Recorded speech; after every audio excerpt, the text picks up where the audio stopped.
Bismillahirrahmanirrahim. Assalamualaikum warahmatullahi wabarakatuh. Salam sejahtera bagi kita semua. Baik, perkenalkan saya Dedi Wahyu Aristiawan dari program studi kimia. Di sini saya akan menyelesaikan tugas tentang kimia anorganik dalam mata kuliah Kapita Selekta, yaitu tentang mereview jurnal, di mana jurnal yang saya review adalah pengaruh proses hidrotermal nanofiber ZNO terhadap unjuk kerja dye-sensitive solar cell atau disingkat DSSC. Dosen pengampu Ibu Nurul Kholidah, STMT. Saya Dedi Wahyu Aristiawan dengan NIM 19208020.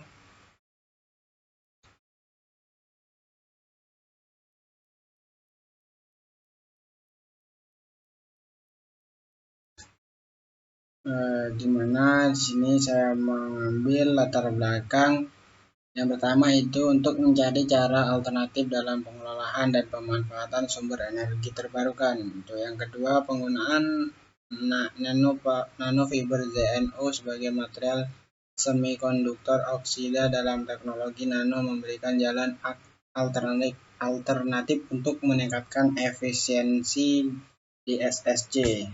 Nah, rumusan masalah itu ada 5. Yang pertama itu bagaimana sih hasil uji 1-5 pada DSSC dengan semikonduktor nanofiber, kemudian grafik hubungan antara 1 dan 5, kemudian hasil pengujian 1-5 itu pada semikonduktor nanofiber dan nanowire ZNO. Dan gimana sih grafik hubungan antara 1 dan 5? Dan yang terakhir itu bagaimana perbandingan hasil pengujian sebelum dan sesudah proses hidrotermal. Tujuannya ya, pertama untuk mengetahui hasil pengujian 1-5. Kemudian yang kedua untuk mengetahui grafik hubungan antara 1 dan 5. Kemudian yang ketiga untuk mengetahui hasil pengujian 1-5 pada DSS dengan menggunakan semikonduktor nanofiber nanowire ZNO.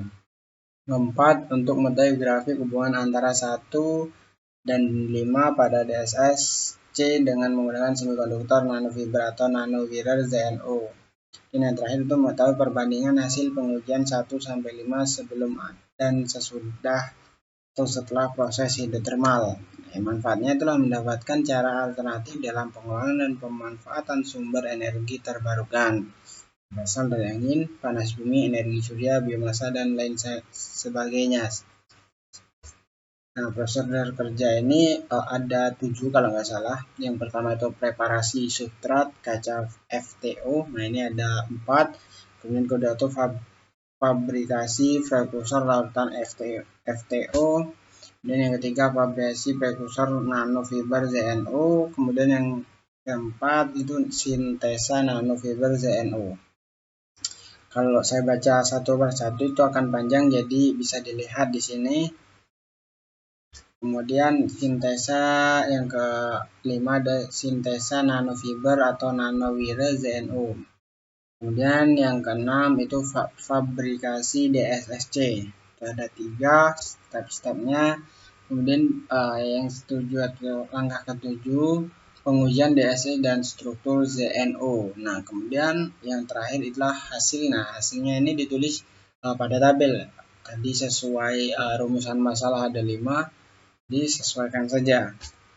Nah, kemudian untuk hasil dari tabel 1 itu ada hasil pengujian 1-5 pada DSSC dengan semikonduktor nanofiber ZNO. Nah, ini ada 4. Nah, itu lapisannya atau ada lapisan 5, tapi spesimennya ada 3 untuk sampelnya. Jadi satu lapisan untuk 3 spesimen. Kemudian 1 SC dan FOC-nya itu bisa dilihat itu perbandingannya banyak. Terus fill faktornya itu 0, pasti efisiensi persentasenya berapa, tinggal kalikan saja.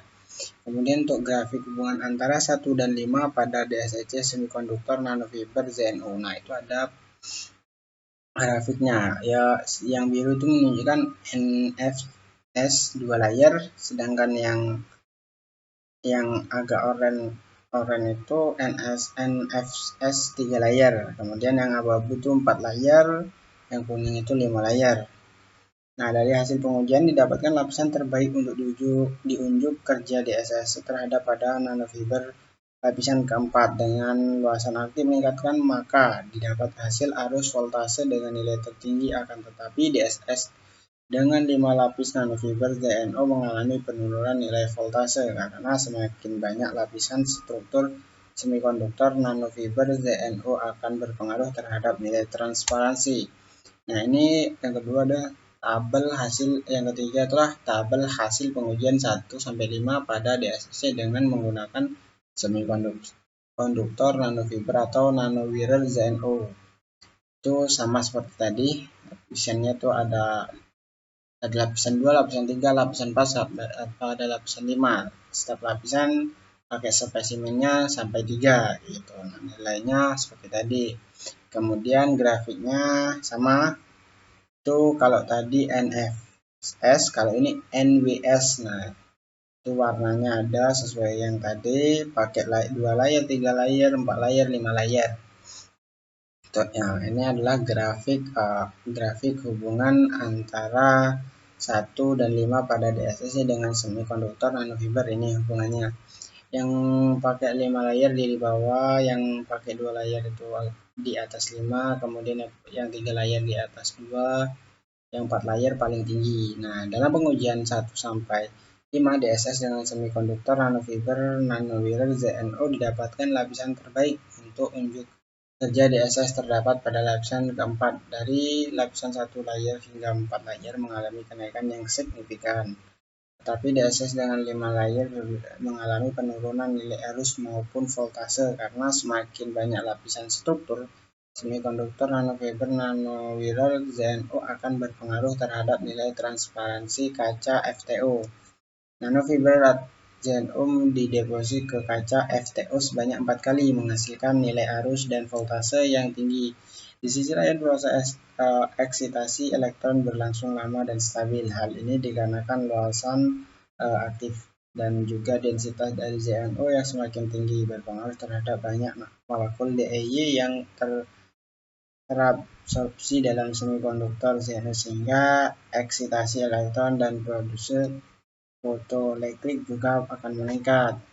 Nah, ini tabel yang terakhir itu ada tabel perbandingan hasil pengujian 1 sampai 5 sebelum dan sesudah proses hidrotermal nanofiber ZNO. Sesuai rumusan masalah tadi ada 5 yang perlu kita tahu. Kemudian tujuannya itu mengetahui, ada 5 tadi juga. Dan ini yang kelima untuk mengetahui perbandingan kan. Perbandingan ini menunjukkan bahwa proses hidrotermal berperan penting dalam proses penumbuhan kristal ZNO dalam bentuk hexagonal wurtzit.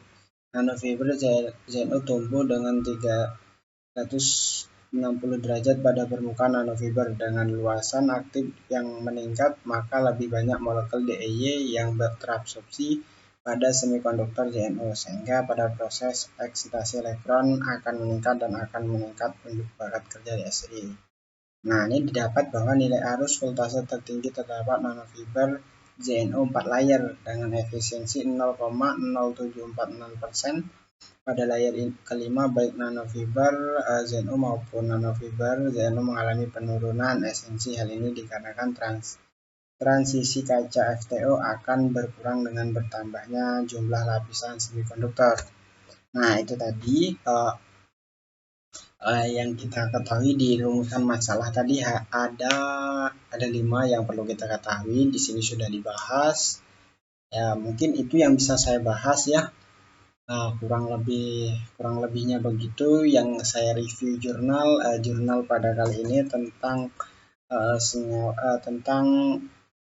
anorganik, yang arah ke anorganik. Nah, di sini saya mengambil salah satu metode dari VPD.